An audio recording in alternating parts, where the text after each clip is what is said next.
Good evening.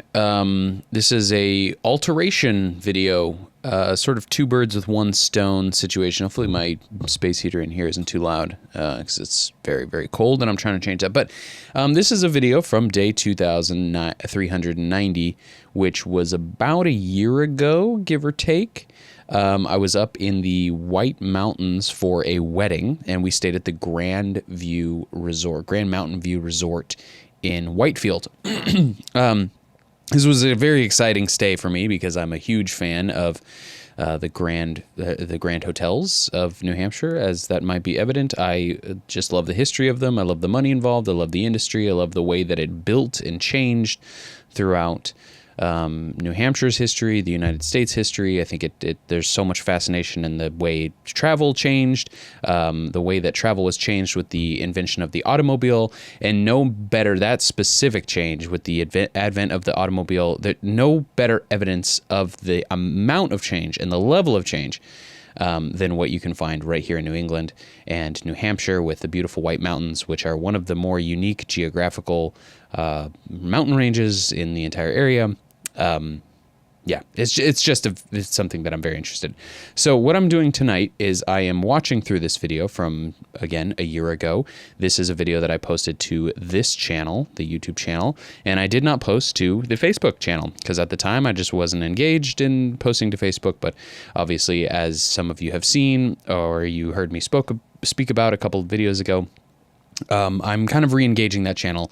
It's gotten a lot more views. It's kind of reinvigorated that sort of audience. I've got some new viewers. So I want to be able to deliver more quality content that it's New Hampshire and history focused, as that sort of channel's brand has been.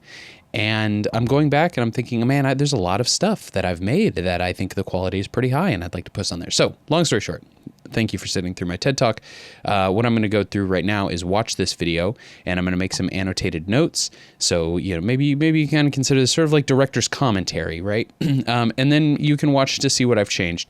I'm not changing too much. I think the overall structure of this video is really good, but there's a few things that I want to change specifically at the beginning to help the kind of what I like to call a scroll stop engagement. So when you're scrolling on Facebook, what makes you stop? How does the viewer get engaged? What's most interesting? So let me use this very opening frame as an example. Nobody cares that I've been making a video every day, or maybe people care, but not. And there's not enough context in where we have 3 seconds to grab their attention. That is what Facebook considers a level of viewership engagement, which is 3 seconds of watching. So this has to change. But let me stop talking. Let's play a little bit of it.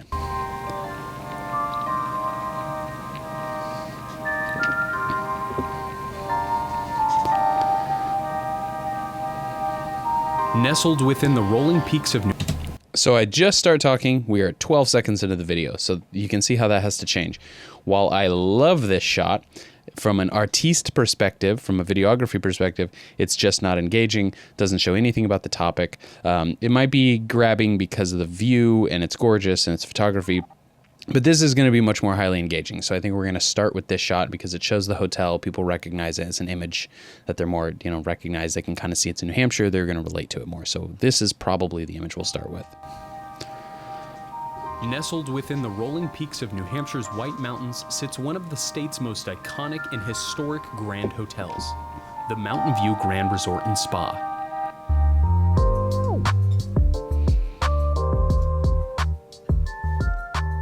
It began as a mere place of refuge. I'm just also going to post right here. I'm making a mental note. I'm going to place a mark on our timeline. This shot needs to be, these shadows need to be brought up. And also it is slightly tilted. I want to fix that.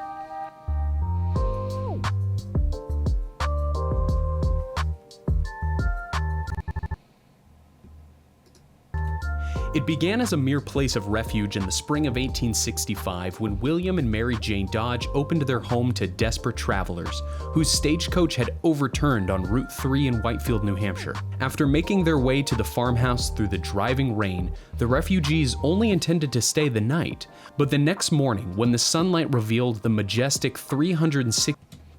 This is also a really beautiful shot. same things that I said. This might be a potential opener, but again, shadows are really dark. I'm always pointing at my monitor. You can't see my fingers, but the shadows need to be brought up here. Again, it's also tilted. I think at the time the drone that I was using had a slight horizon shift to it, so I'm assuming I'm going to have to do that to almost all the drone shots throughout this entire video. 60-degree views in fresh mountain air, the travelers implored their host to let them stay a few more nights, inspiring the Dodges to open their farmhouse as a bed and breakfast the following year. It would be known as the Mountain View House. And word spread quickly as visitors came from all over the East to enjoy farm fresh food, magnificent views. So right here, this picture is up for too long. I'm going to make another note here on the timeline, little mark, where I say the mountain views, ceramic views, or whatever the hell I say. That's a good opportunity to put that opening shot that I love so much. It's not as contextual, but it's more contextual to the words, you know, mountain views. So I think we'll change this. This shot is cool, we get it, but it's a little boring. It goes on for too long. And there's plenty of old shots I know throughout this. And the gracious hospitality of the Dodge family. The Dodges expanded outward and upward, adding new additions and amenities and passing the Mountain View down the family line across generations. Northern New Hampshire's tourist industry thrived as cities became more crowded, more polluted, and more rampant with disease. Train travel made it I really like this shot here. I'm gonna look. This is just me being selfish. I'm going to look at maybe expanding this. I just love the way that this window frames those mountain peaks, and you get the shadows. I might tweak this a little bit to make those colors pop a little bit more, and these shadows a little bit more dynamic. But that shot is too quick for me personally. Rampant with disease. Train travel made it possible for more families to come stay in the Mountain View for weeks and entire seasons at a time, enjoying a simple life of bridge games in the parlor, leisure under the shade of the maple trees, and afternoon teas on the veranda. The relaxation and simple pleasures were even enjoyed by that of Norman Rockwell, Babe Ruth, John D. Rockefeller, and Ralph Waldo Emerson. By 1900, There's a real quick breath there where you hear me go, I want to get rid of that. By 1900, a 9-hole golf course had been established, and as the automobile... Let me take a look at this shot again too. Yeah, see, this is one where it almost feels a little off kilter. The hotel sets. So I gotta mess with that. I'm looking at the flagpole and it looks like it's slightly to the right. I think it needs to be re-rotated and centered a little bit better. Leveled out, let's say, is the right word. Course had been established, and as the automobile made travel faster, many husbands would stay in the cities during the week and arrive to join their families for summer weekends. The Mountain View House soon became known for their Friday night dinner dances held to greet returning husbands. But as travel became faster, families vacationed further, and stays became shorter. I'm going to double check my use of the word further there. I don't know if it's farther. I get those mixed up sometimes when I'm overthinking it. So got to double check that. I'm going to make a mark there. Many of New Hampshire's grand hotels struggled to adapt to changing industry trends. The Mountain View was no exception. This is potentially a good second opening shot because, again, it's very contextual. When I think about making these videos, I always think about the fact that a great, powerful scroll stop for me and what's worked for me in the past or theorized to work for me is showing people stuff that they've been to or they've heard of. Because people connect with their memories in New Hampshire, and people connect with their memories in New Hampshire, and they might not connect with the shot, but if they see Grand View or Mountain View Grand, they're gonna know that or have a memory there, and that's gonna encourage them to stop. So maybe I put a mark. We'll look at maybe making that the second shot. We'll see. After changing hands multiple times, the resort closed its doors in 1986. With several attempts to reopen, the Grand Resort would stay vacant and abandoned until its purchase in 1998 by a contractor from Massachusetts, who would begin its daunting $20 million restoration. 38 miles of piping would be replaced, 7 layers of accumulated wallpaper would be removed, and 78 miles of exterior cedar siding was restored and painted in the original hotel. Shaky shot, just making a mark and see if I can stabilize that. Hotel's colonial yellow color. The resort would reopen in 2002. Today, the Mountain View Grand creates an atmosphere of warmth and friendliness where city dwellers can once again find the comfort. I love this shot so much, but the camera motion is just nails on a chalkboard for me. This is another one that could be straightened out. So you know what? I'm gonna put a mark because I like this shot. It just needs some work. I think there's a little too much motion and too much in the foreground for me to stabilize it digitally. But man, I just love the way that mountain looks out of those windows. Really beautiful shot, but it's like 80% there to where I would like that shot to have been. Warmth and friendliness where city dwellers can once again find the comforts of gracious hospitality surrounded by the natural, unspoiled Oh, there's another wicked shaky shot. Let me see if I can digitize that one. spoiled beauty of the White Mountains. Much of the Grand Resort nostalgia has been preserved in its decor, decorated history, and operational resort farm. Guests can still sit on the veranda, stare at the horizon, and soak in the very same pristine beauty seen. This one also could be straightened out. It's a little bit lopsided to the left. It's low on the left, high on the right, if that makes sense, like a seesaw perspective. Seen by the original stagecoach travelers of 18. This one also needs to be brightened up. These early morning shots, the shadows are a little bit too dark. The main hotels here needs to be popping a lot more. It should the background can almost be a little bit overexposed because there's not too much detail to preserve here in the clouds anyways. Really what we like is this nice contrasting background with this hard fog line and then maybe some of the pink clouds. But this stuff up here, we don't need to see. In fact, this on the left, which is more the detail that I'm preserving by keeping this shot not too much brighter.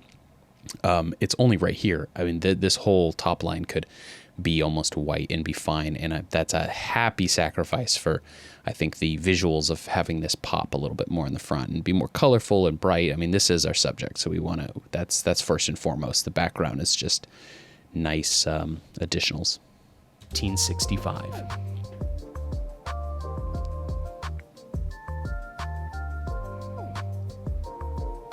So yeah, and then the other major thing, obviously, we got to change every video every day to the Capturing New Hampshire logo. So that's pretty much the video. I am pretty happy with it. Obviously, I think it's one of the better videos that I've made on New Hampshire since my posting to Facebook. That never made it to Facebook. So when I saw this, I was like, I gotta do it. So now I'm going to put the mic away. And I'm going to get into the editing cave, and I'll come back with the final product, and you can check it out.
All right, so that is that was the whole gamut. That was about 40 minutes, give or take, to complete. I'm actually now just looking at how this first shot, again, looks a little crooked. So let me just fix that. We're going to nest this shot because we did a couple, we'll just title it 10. We did a couple different masking color corrections here. You're going to see a little inside baseball, if you will. It's just like 0.5, negative 0.5 off its kilt. Let me look at that full screen. Yeah, that's much better. So then we'll just zoom in by like 101, just so we don't see these. Actually, it looks like we need to do 103. Let me watch that whole shot all the way through. Yeah, nestled within the rolling peaks of New Hampshire's White Mountains. There's a lot of that. There's a lot of crooked. I don't know what it was. Maybe my neck was like tight to the right one that day or something. But yeah, so mostly just color correction stuff. Just did some masking to kind of, make these colors look a little brighter. I like the opening shot to be an attention getter. Some of the more grand shots I like to be a little bit of a wow factor, a little ego stroke for myself. every frame is a painting, as they say. But that was pretty much it. Just a little color correction here and there, a couple sound tweaks. I did have to go. It is, in fact, farther. I knew there was a difference. Again, like I said, I always get them mixed up. Further is a physical or metaphorical distance, as in more, so to a greater degree. And farther is a physical space, so I had to go, farther down the road versus I went further into my studies. So I re-recorded that line. Tell me if you can hear the difference, a little bit of tweaks to try to make them match, because this was done on a completely different microphone in a completely different environment. But those were the main differences. And then, of course, the Capturing New Hampshire. So, yeah, I hope you enjoyed this video. I'm going to play the final product in its full length if you're at all interested. See if you can spot the differences. And thanks for watching. Nestled within the rolling peaks of New Hampshire's White Mountains sits one of the state's most iconic and historic grand hotels, the Mountain View Grand Resort and Spa.